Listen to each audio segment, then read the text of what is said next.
Branding மாஸ்டர்ஸை வச்சு பண்ணக்கூடிய ஒரு சந்தர்ப்பவாத சுயநல அரசு. ஒரு கட்சி ஆரம்பத்தில் வரும்போது கூட்டணி பற்றியே பேசக்கூடாது, 234 நின்று பலத்தை நிரூபிக்கணும்னு தான் சொல்லணும்.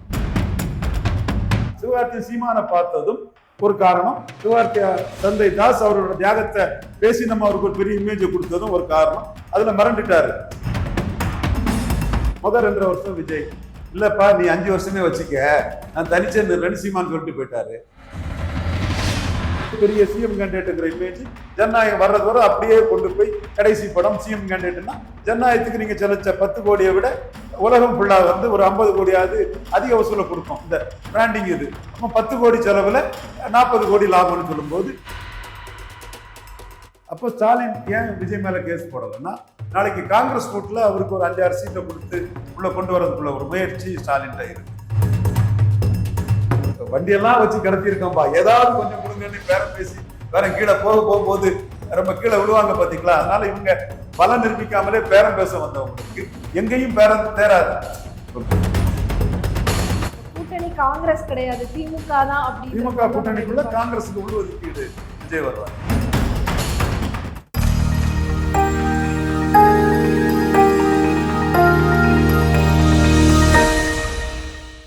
வணக்கம் நேயர்களை, நான் உங்கள் தொகுப்பாளினி லோகசுஜி.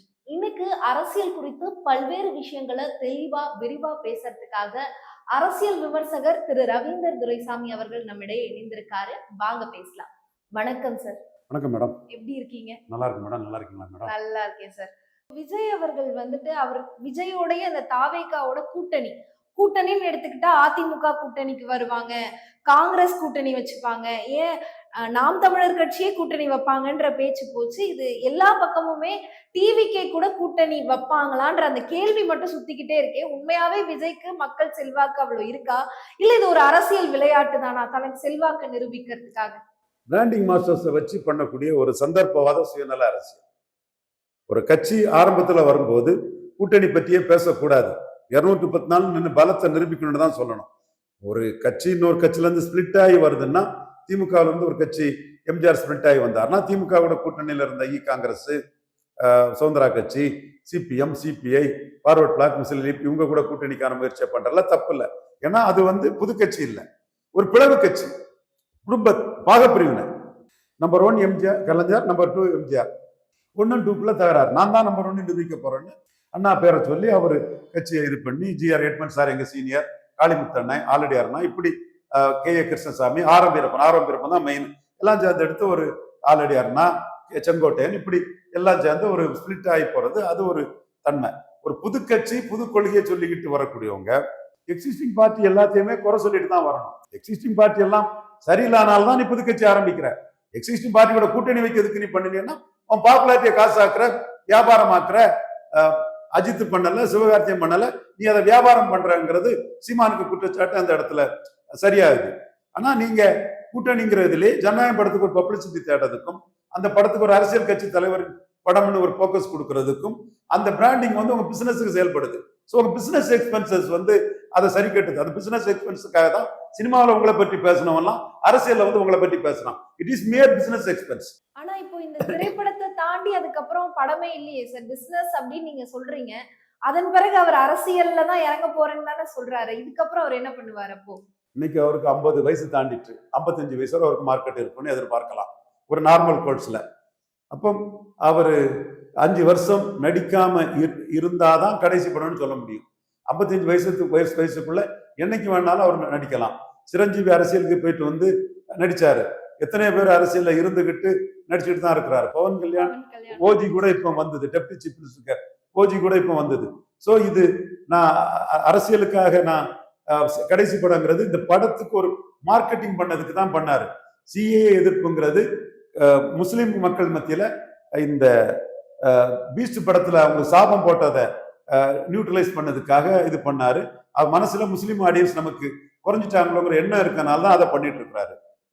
அதை வந்து 39 திமுக கேண்டிடேட்ஸுமே இவரை பொருட்டாட்டே கருதல்ல. அதனால வெக்ஸ் அடைஞ்சு மைக் படத்தை போட்டது தமிழ் தேசியர்கள் ஆதரவு கிடைக்குன்னு தான் அவரு போட்டாரு. இப்படி அவரோட ஒவ்வொரு நடவடிக்கைக்குள்ளேயும் ஒரு அரசியல், ஒரு சினிமா நோக்கமும் இருக்குது. இவரு மைக் படத்தை போட்டவர் விக்கிரவாண்டியில நடுநிலைமானார். நான் எல்லாமே தரவுகளோட தான் சொல்றேன். ஞானாரிக்கசாமி எல்லாம் பின் பாயிண்டா ஃபாலோ பண்ணி அடிச்சு தூக்கி வீசுறேன். புரிஞ்சுக்க.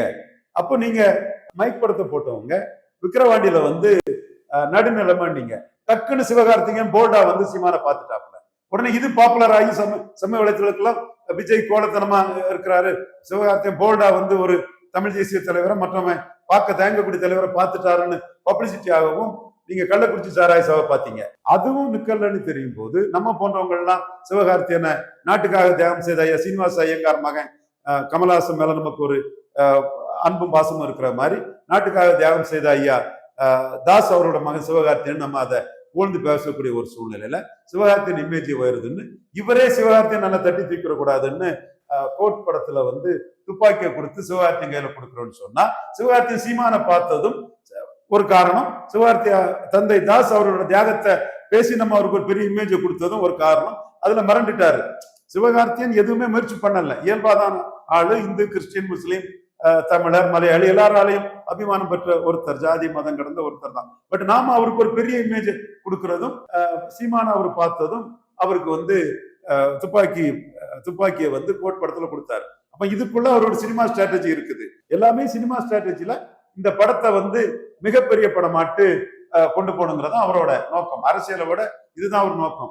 நாளைக்கு அவரு இன்னொரு படத்தை புக் பண்ணிட்டாருன்னா நம்ம தூக்கில தொங்க போட முடியும். இன்னொரு படத்தை அவர் புக் பண்ணிட்டாருன்னா விஜய் நம்ம தூக்கிலே தொங்க போட முடியும். அவர் விருப்பம். அன்னைக்கு வேண்டான்னாரு, வேண்டாங்கிற எண்ணம் இருந்து இன்னைக்கு வேணுங்கிறாரு. 5 வருஷம் அவரு சினிமா நடிக்காம இருந்தாருதான் இது கடைசி படம். 55 வயசு எல்லாம் அவருக்கு முகத்துக்கு இப்பவே கொஞ்சம் சோர்வாயிடுறாரு, மார்க்கெட் இருக்காது. ரஜினி மாதிரி எல்லாம் அந்த பிரிஸ்னஸ் அவர்கிட்ட இல்ல. சோ 5 வருஷம் அவர் நடிக்காம இருந்தாதான் இது கடைசி படம்னு சொல்ல முடியுமே தவிர அதுவரை இது கடைசி படங்கிறது பெரிய கேள்விக்குறிதான். ஓகே சார், இப்ப இன்னொரு பக்கம் பாத்தீங்கன்னா இந்த காங்கிரஸ் கூட்டணி திமுகவை விட்டுட்டு விஜயோட இணைய போறாங்க அப்படின்னு ஒரு பேச்சு. அது மட்டும் இல்லாம பிரவீன் சக்கரவர்த்தி அந்த காங்கிரஸோட ஐடி விங் தலைவரும் வந்து பாத்தீங்கன்னா விஜய் அவர்களை மீட் பண்ணியிருக்காரு. அது ஒரு டாக் போயிட்டு தான் இருக்கு. காங்கிரஸ் வந்து கூட்டணி வைக்க போகுது டிவிகேவோட அப்படின்னு ஒரு பேச்சு போதே. உண்மையாவே காங்கிரஸ் வந்து டிவிகேவோட இணைஞ்சிருமா? எப்படி இந்த கூட்டணி நடக்குமா? சீமான் விஜய் கூட்டணி யார் சீஃப் மினிஸ்டர்ல தான் காலியாச்சு. டிக்கெடித்த விஜய் துணை முதல்வர் சீமான்னு ஜானாரிக்கசாமி மோசடியா குமுதல் போட்டதை பிடிச்சி ஒரு ஃப்ராடு நியூஸ் பண்ணாங்க. கோயபல்ஸுக்கு அதுதான் தெரியும். பணத்தை வாங்கிட்டு கோயபல்ஸ் அதுதான் பண்ணிட்டு இருப்பாரு. சோ அது ஃப்ராடு நியூஸ் அவர் பண்ணதும் சீமான் வந்து தம்பி வாண்ணா என் பின்னாடி வான்னு சொன்னாரு. இப்போ சீட்டு தரலாங்கிற மாதிரி பலன் நிரூபிக்காதவருக்கு இவ்வளவுதான் தகுதிங்கிற மாதிரி சீமான் சொன்னார். இப்ப இது ஊதி உறக்கூடிய பலூன் பஸ்ட் ஆயிட்டா, நீர்க்குமிழியா மாதிரி அது போயிட்டா. 2வது சகோதரர் தொல் திருமா இவரை சிஎம்மா சொல்லுவாங்கன்னாப்புல. அவரு என்ன சிஎம்மா சொன்னா என்னங்கிறத மறைமுகமா சொல்லிக்கிட்டு அவரு அதை முடிச்சுட்டாரு. இப்ப காங்கிரஸ் இந்த கூட்டணி யார் சிஎம்? கார்த்திக் சிதம்பரமா? கார்த்திக் சிதம்பரம் சிஎம் கேண்டிடேட்டா? யார் சிஎம் கேண்டிடேட்? விஜய் தான் சிஎம் கேண்டிடேட். ஆனா திமுக வந்து சீட்டு கொடுக்கல காங்கிரஸ்க்குன்றதுக்காக டிவிகே கிட்ட வராரு அப்படின்ற மாதிரி தான். அது பேச்சுவார்த்தையில விஜய் காங்கிரஸோட கூட்டணின்னு சொன்னதும் இல்ல நாங்க சிஎம் இருக்கோம், நாங்க 2.5 வருஷம் காங்கிரஸ் இருக்கட்டு, அடுத்த 2.5 வருஷம் விஜய் இருக்கட்டுன்னு சொல்ல மாட்டாங்களா? சீமான்ட்டு அதான் சொன்னாங்க.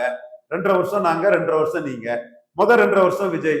இல்லப்பா நீ 5 வருஷமே வச்சுக்க, நான் தனிச்சே 2 சீமான்னு சொல்லிட்டு போயிட்டாரு. திருமாவளவன்ட்டையும் விஜய் சிஎம்மா சொல்லுவாருன்னு தான் அந்த தூண்டில போட்டாங்க. அவர் ஸ்டாலின் கொடுக்கறது எம்பி போஸ்ட் எம்எல்ஏ போஸ்ட் நின்றுட்டாரு.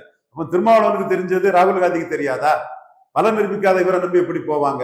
நீங்க உண்மையிலேயே 2024 ரவீந்திரன் துரைசாமி சகாதேவ மாதிரி சொன்னதை கேட்டு ஞானாரிக்கசாமிக்கு டப்பா லெட்டர் பேடு கருத்தை தூரத்துக்கு போட்டுக்கிட்டு 39 கேண்டிடேட் நின்று ஒரு கணிசமான பெர்சன்டேஜ் ஓட்டை எடுத்து ராகுல் காந்தி திமுக அணியை நீங்க சிதைச்சிருப்பீங்கன்னா ராகுல் காந்தி பயந்து உங்ககிட்ட வருவாரு. திமுக அணி தோக்கடிச்சு நம்ம விஜய் நல்ல ஓட்டு பெர்சன்டேஜ் எடுத்துட்டாருன்னு வருவாரு. அவரு தான் திமுக அணியில 39 ஜெயித்திருக்கிறாரு. அப்ப இந்தியாவுக்கு அது தேவையா? பல நிரூபிக்கையோட உங்க கூட வந்து மண்ணாப்பை காங்கிரஸே தமிழ்நாட்டுல ஊத்தி மூடக்கூடிய வேலையை ராகுல் காந்தி செய்வாரா? சீமான் அடிச்சுட்டாரு. பார்லிமெண்ட்னா காங்கிரஸுக்கு 4% தான், சட்டமன்றம்னா 2% தான். என் இனத்தை அடிச்சது காங்கிரஸ்.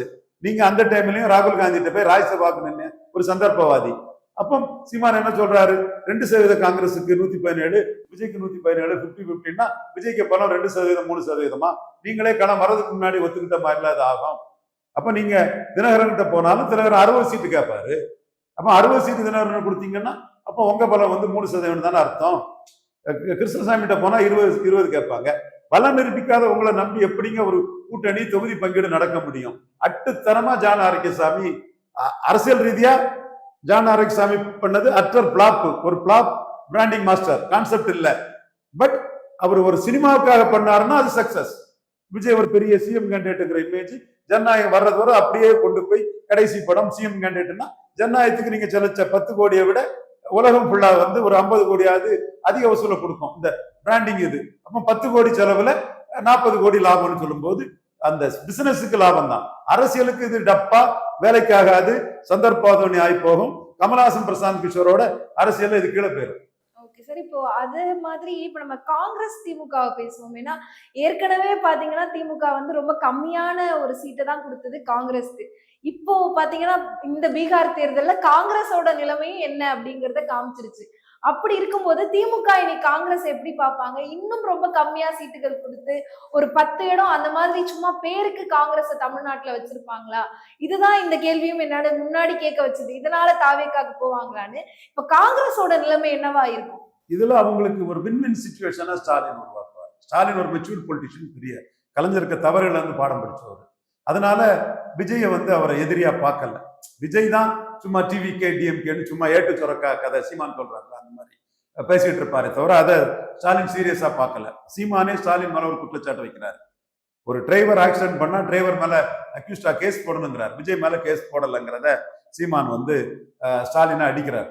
அப்போ ஸ்டாலின் ஏன் விஜய் மேல கேஸ் போடலைன்னா, நாளைக்கு காங்கிரஸ் கூட்டுல அவருக்கு ஒரு 5-6 சீட்டை கொடுத்து உள்ள கொண்டு வரதுக்குள்ள ஒரு முயற்சி ஸ்டாலின்ட்ட இருக்குது.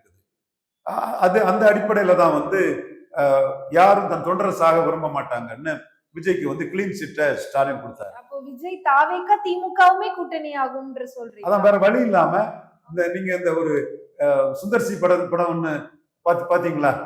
வண்டியெல்லாம் வச்சு கடத்தி இருக்கோம்பா, ஏதாவது கொஞ்சம் கொடுங்கன்னு பேரம் பேசி வேற கீழே போகும்போது ரொம்ப கீழே விழுவாங்க பாத்தீங்களா? அதனால இவங்க பலம் நிரூபிக்காமலே பேரம் பேச வந்தவங்களுக்கு எங்கேயும் பேரம் தேராது. இப்ப விஜயகாந்துக்கு பேரம் 41 சீட்டு வந்ததுன்னா அவரு 8-10 பலம் நிரூபிச்சவர். பலம் நிரூபிக்காதவர் வந்து இன்னைக்கு வரை அவங்கள்ட்ட சிஎம் கேண்டிடேட்டா யாருமே போகல. சீமான் விக்கிரவாண்டி மாநாடு நடந்ததுமே அதை சொல்லிட்டாங்க. அதுதான் நடக்குது. ஞானாரகிருஷ்ணாமி சீமான் சொல்லதான்பா நடக்குது. அப்ப நீங்க எங்கேயும் பேரம் பேச முடியாம வண்டியெல்லாம் வச்சு கடத்தி இருக்கிறேன், ஏதாவது கொடுக்கறது கொடுங்கன்னு காங்கிரஸ் ரூட்ல வந்து விஜய் வருவாருன்னா ஸ்டாலின் அதை ஏத்துக்கிட தயாரா இருக்கிறாரு. அதனாலதான் கொள்கை எதிரியை தோக்கடிக்கிறது தான் முக்கியம். அன்பில் மகேஷ் பொய்யாமொழியை வச்சு ஸ்டாலின் பேச வச்சிருக்கிறார். விஜய்க்கு கொள்கை எதிரி பாஜக, அவரை தோக்கடிக்கிறதுக்கு காங்கிரஸ் ரூட்ல கை சின்னத்துல காங்கிரஸ் கொடுக்கக்கூடிய சீட்ல கொஞ்சம் சீட்டை வாங்கிட்டு நின்னுங்கிறார்.